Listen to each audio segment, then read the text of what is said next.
Good evening, everyone. I hope all of you are doing well and staying consistent with your preparation.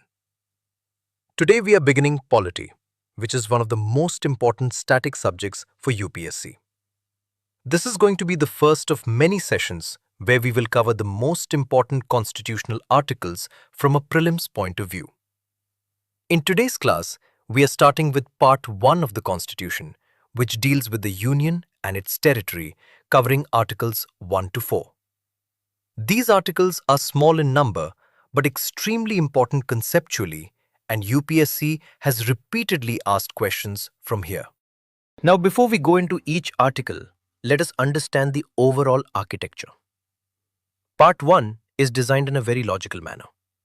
Article 1 tells us what India is and defines its identity.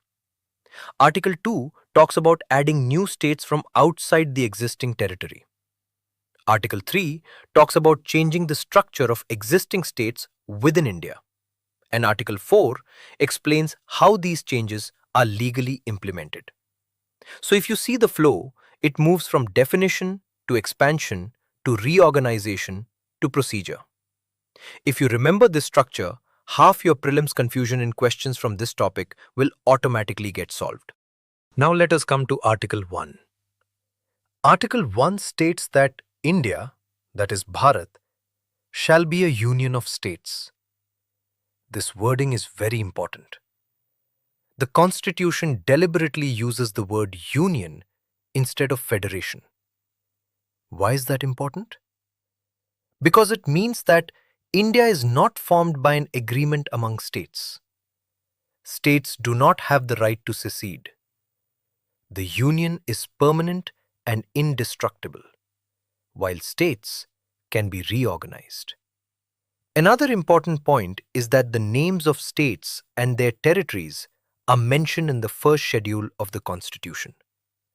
So from prelims perspective, remember two things clearly: union, not federation, and first schedule contains the list of states. Now moving ahead within Article 1, let us understand what constitutes the territory of India.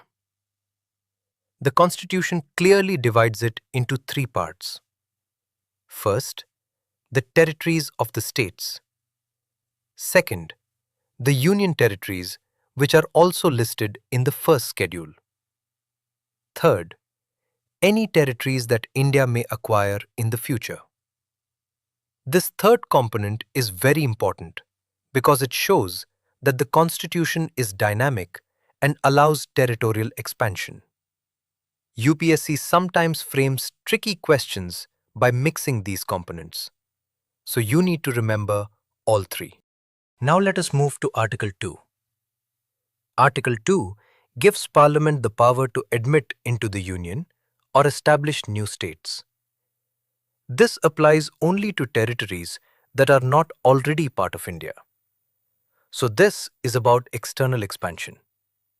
For example, if a new territory joins India, Parliament has the authority to decide how it will be integrated and under what conditions.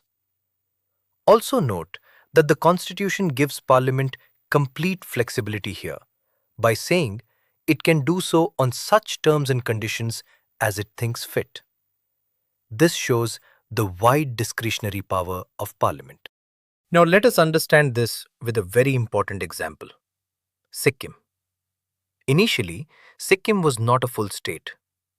Through the 35th Amendment, it was made an associate state under Article 2A.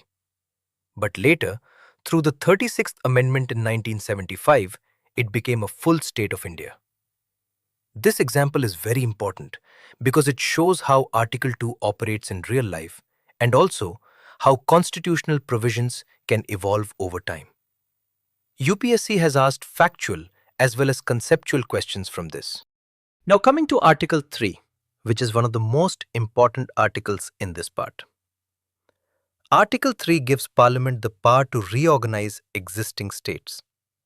This includes forming a new state by separating territory, increasing or decreasing the area of a state, altering boundaries, and even changing the name of a state. So in simple terms, Article 2 is about adding something new from outside, while Article 3 is about modifying what already exists within India.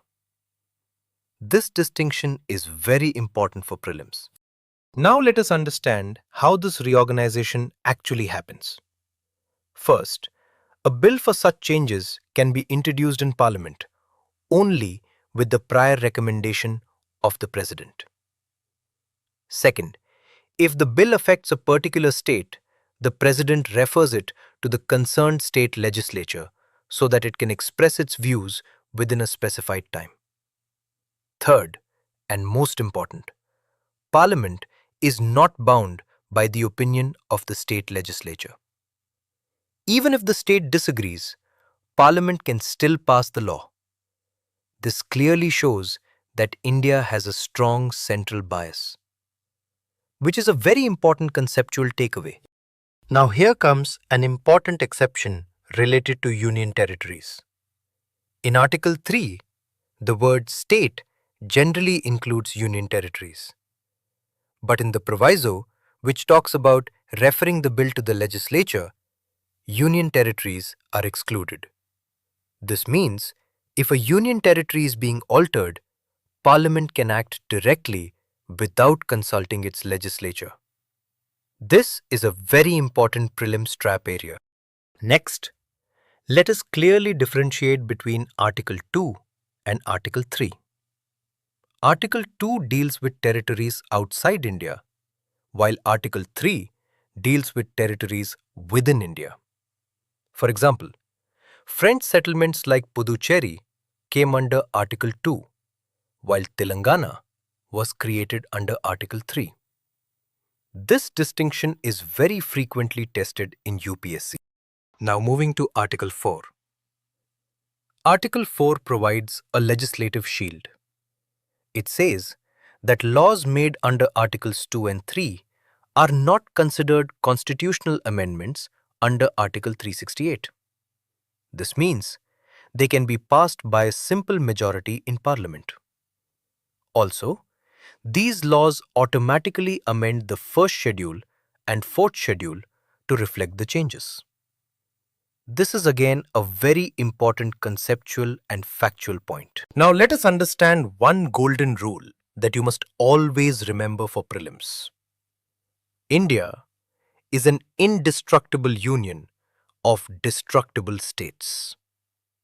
This single line captures the entire essence of Part 1 of the Constitution. Now let us look at how Article 3 works in real life. In 2019, Jammu and Kashmir was reorganized into two union territories.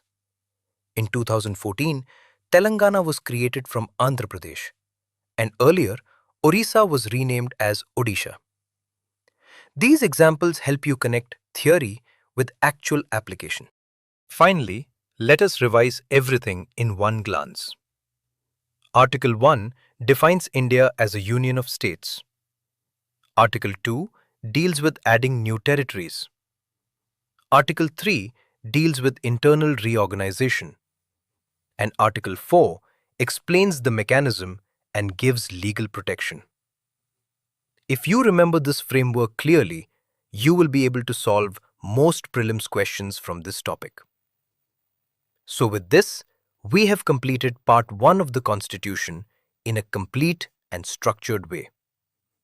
Make sure you revise this properly because questions from here are concept-based and require clarity. Thank you everyone. Keep studying consistently and I will see you in the next session.